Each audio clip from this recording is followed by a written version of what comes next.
Hello, everybody, and welcome to this episode of Mastering Midlife, How to Thrive When the World Asks the Most of You. I am your host, Mark Silverman. Today, it's going to be hard to get through the introduction because I have my best friend in the world, Tony Bonnici, on the show. Tony was a serial entrepreneur for 25 plus years, built several multi-million-dollar businesses, and today he is a leadership coach. He works with seasoned entrepreneurs who've been in business for more than 20 years.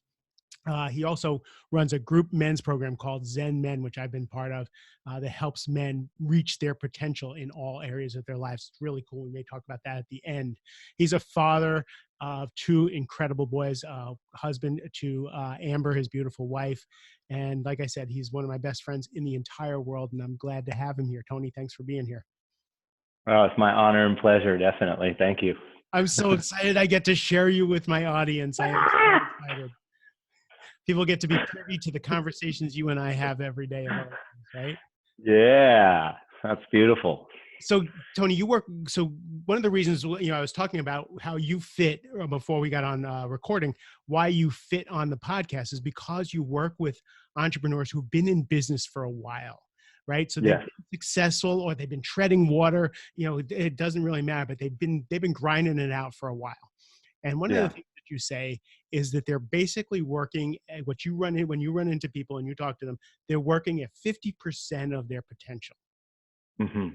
What do you mean by that?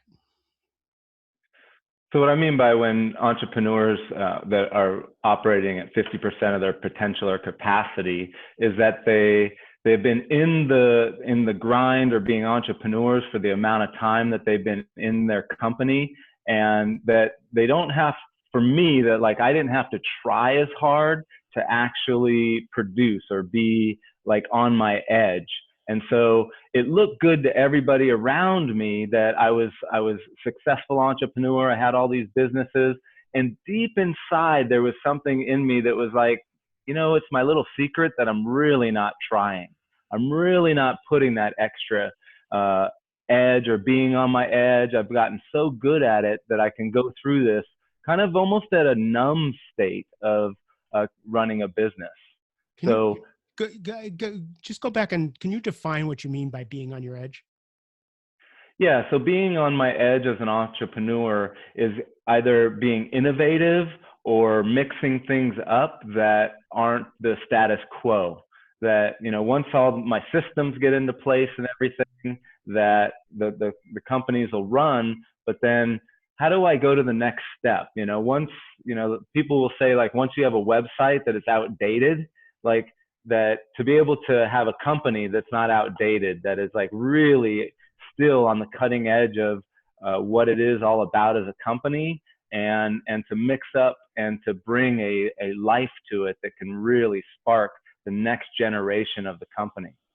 It's interesting because when I talk to people who are in the corporate world, what I have to do with them is they're in the tactical every day, in the weeds of their businesses every day, and then they never take the time to get strategic, to get out of their business. So what I hear you saying about entrepreneurs is that they're in the day-to-day of their business, they're working hard, so they never think about whether or not there's another gear to go into. They don't get a chance to think about, can they innovate themselves to the next level, because every minute of every day can be filled.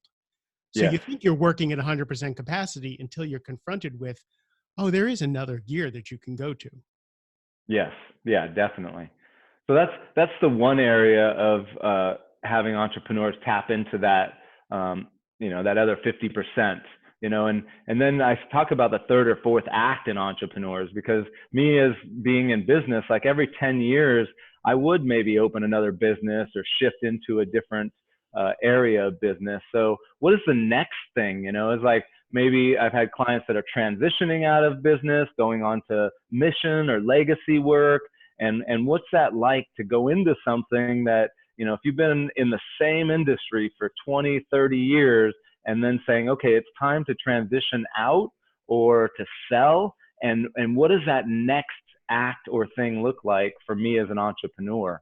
And I play in that area a lot too. So you got both, either in the business or even getting out of the business. So it's not only, so the business is going great. Now, what are you growing towards? Yeah. Because you can Yeah. get stale, and not start to think about what really juices you up.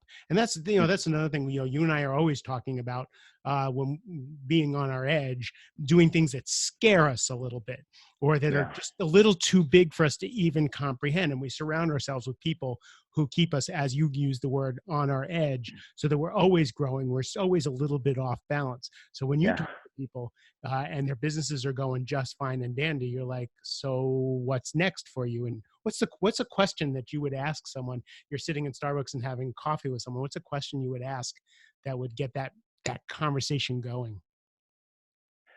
Yeah. So what would be the next thing that you would create if you couldn't do the thing that you're doing now and you had to do something else, just to play and get creative of what would that be? I was just talking to a guy in Arizona, entrepreneur in Arizona, about that. And he's like, do I want to stay in my industry, or am I ready to shift into something I know nothing about? And what would that be like? And to sit in the question, if I could do anything, what would I do? And then once they get a little nervous and they get a little scared, how do you help people actually start to explore what's next?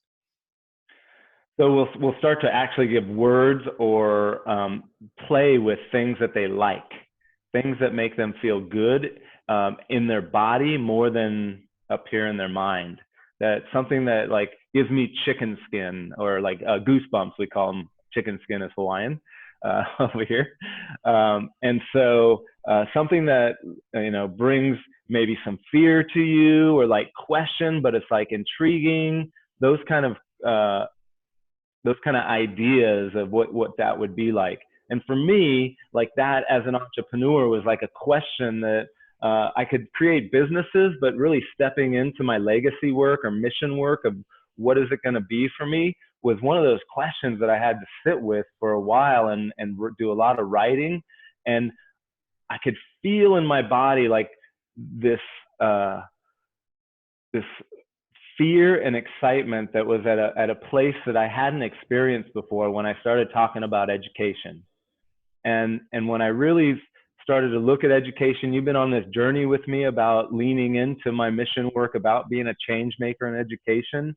Like right now, it amps up another level of excitement and fear in me talking to you about it and owning me being a change So maker in let's education. let's take a step back, because Okay. you grew up dyslexic Mhm. with ADHD, Mhm. and getting yourself through school. The Mhm. agony of getting through the school system was really tough on you, and you have a little PTSD, right, that you've been working through from that. Yeah. And then you Yep. had your kids had their challenges in school, and your visceral relation to that Yes. kind of pushed you. So when someone pushed you on mission, you have a Mhm. robust coaching practice, you have things going on. What's even bigger than that? The first thing you came out with was, I want to change education. And everybody Mhm. looks like, you're going to change education? Like, Yep. really? And then leading into something that seems kind of crazy. What's that like for you? Wow, I'll say that one of the, scary, uncomfortable, and exciting. It's like right on that edge. And that's why for me of having my coaches and support, you being one of them, that really anchors me into continually moving forward in that direction, even though I feel my resistance or fear around it, that I can still, move forward with that fear and resistance, So one of because the I know things it that you taught builds me, me. the thing that you taught me is that fear and resistance is Hmm. actually a compass point. Yes. Right. So your words are always, you lean into that fear, you lean into that resistance, you lean into the stress. Yes. When an entrepreneur is starting to feel that either excitement or fear towards something, and they vocalize, wow, that really scares me, or I can feel the excitement, and I point them right to that direction, even though they haven't committed to it, or even agreed to it, but that they are feeling a sensation in their body towards something that they could see happening. That starts to activate that compass of what I've witnessed a lot of men and women entrepreneurs that can operate from the head up, and to really start to have a relationship with the body and the fear and the excitement in creating that thing that may feel edgy or fearful, that there's support in place to continue to move forward with that. So now you got them. So one of the things that you're brilliant at is helping people flesh out a vision. And that's the first step, like to get someone to actually dream, to actually vision something that's bigger than they think that's possible. Yeah. Now they vision it, and then they go, okay, maybe I could do this. And then the resistance and fear shows up. Yes. Now, what tools do you need? And once you decide, oh my God, I'm actually going to consider going forward with something like this, it's big.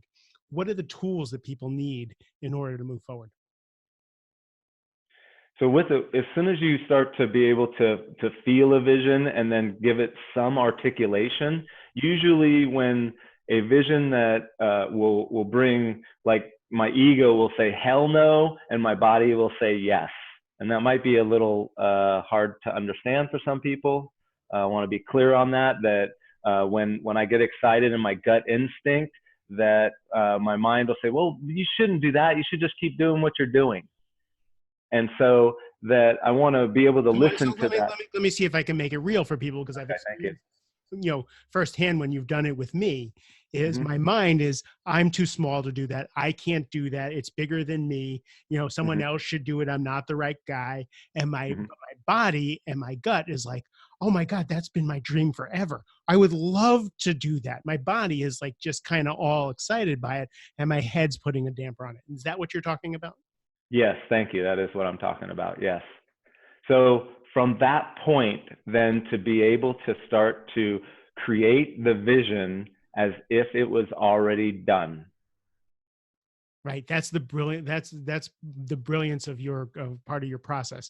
Is now talk about that. So you created it. You see it, and now you're living in the present with something that is just not here yet. Go for that. Okay.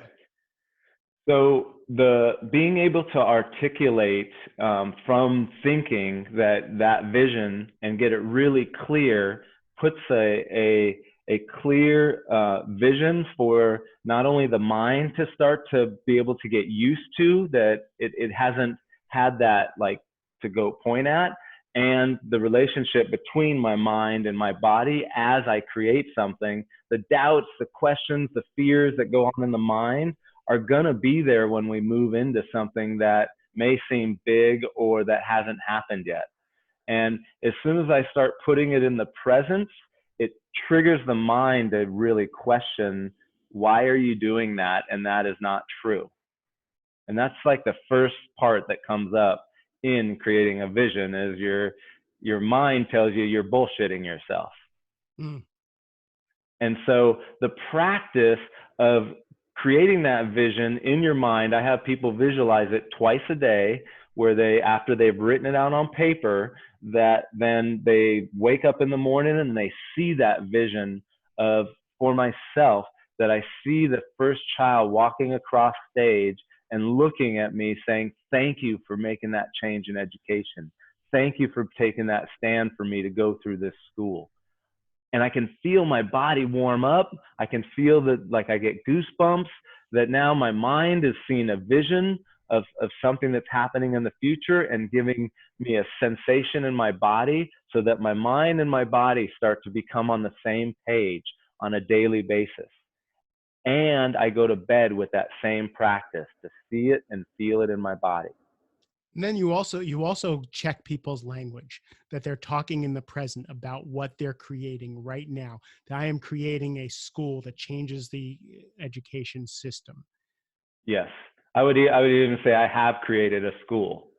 Like I'm not even doing it. It's like it's done. I've created 2 schools here on the Big Island that are changing the way education is done around the world. So that works. That works about both on a metaphysical level and then on a very, very practical level. So if you're listening and you're not too into the California, or in this case, Hawaiian metaphysical state, where Mm-hmm. the vibrations that you put out, the vibes you put out that attract the support, the resources, all the things you need to build this thing. It's also, you get your mindset in it. You start to see things, you start to see opportunities, you start to act on opportunities, you start to speak it into the world, and you start to find the people who can help you with that. So on both levels, what you're doing works tremendously. Yeah, I mean, as an entrepreneur, when someone says, "What are you up to?" and I say, "Well, I'm a coach," or "I'm this," Well, for me to say I'm a change maker in education, I influence people in education that are shifting the way it's done around the world, and I come in with that kind of energy. You feel the shift in energy in my body speaking it. So it brings it to where people then can respond to, I actually know someone you need to be introduced to. I get introduced to people all over the How world many with times has that projects. happened for you that you've been introduced to people who in education are working with dyslexia, are working with ADHD, are working to change the education system? Like, these people are coming to you in like flies. Yes, all over the world like that. So even if it's with your business, if you're saying, okay, well, it's not legacy. I want to grow my business or change it. I've been in it a while. To have that clear vision and then be able to talk to clients or your employees that they can actually understand the vision. Oh my gosh, I've seen, Renee in Oahu get her whole team on board with her vision that's actually clear, that they all understand, they can all see it in their mind and feel it in their body. So They're that's the all on next the piece. It's enrolling the people who are already on your team. It's enrolling people that you meet into your vision, which is a big part of leadership. Oh man, to me it's essential. If that's, leadership is about conveying and enrolling your team into a vision. And so as the visionary, if I'm not holding that and articulating it clearly, everything else is muddled from there down. So the first step is to create a vision. Create a vision that excites you, that makes you nervous, that makes you fearful, but also excites you. The next Mm-hmm. is to start to visualize it and internalize it, and just feel it in your body and in your mind. Then the next Mm-hmm. step is to start talking about it and speaking Write it it down. to the world and writing it down and making it real. Yes. Now you've done all those things, and all of a sudden things start to happen. How many Yes. people have you brought through this, and all of a sudden the crazy impossible starts to happen? Yeah. So how many? So more people have run than have stuck in it. Right? It's that's truth. Of like creating something like this is one of the hardest things I've ever entered into, and the most exhilarating thing I've ever entered into. So what do you need? What do you need? So in order to not run, what do you need in your life? So for me, number one is support, that there is somebody there that does not let go of that vision and that you're continually being in front of on a regular basis, talking about it and next steps. Because, big vision, great. What's the one thing that we can do today to shift the whole entire project? And on a daily basis of that one thing, and you're with somebody that's supporting it. Like for me, I do not let go of people's visions once I get a clear understanding of what they are and they're working with me. So they come in front of me, 3 times a month, and they're working they see it and they feel it, and we talk about it as already done. And what's the one thing? Who do we need to talk to make this project explode? And having that idea and mindset of who do we talk to now I'm going to take it one step, like distilled down now, of who would be that one person I can talk to that would shift the whole entire project, and get really clear on who I'm supposed to be talking to about this vision that I have created.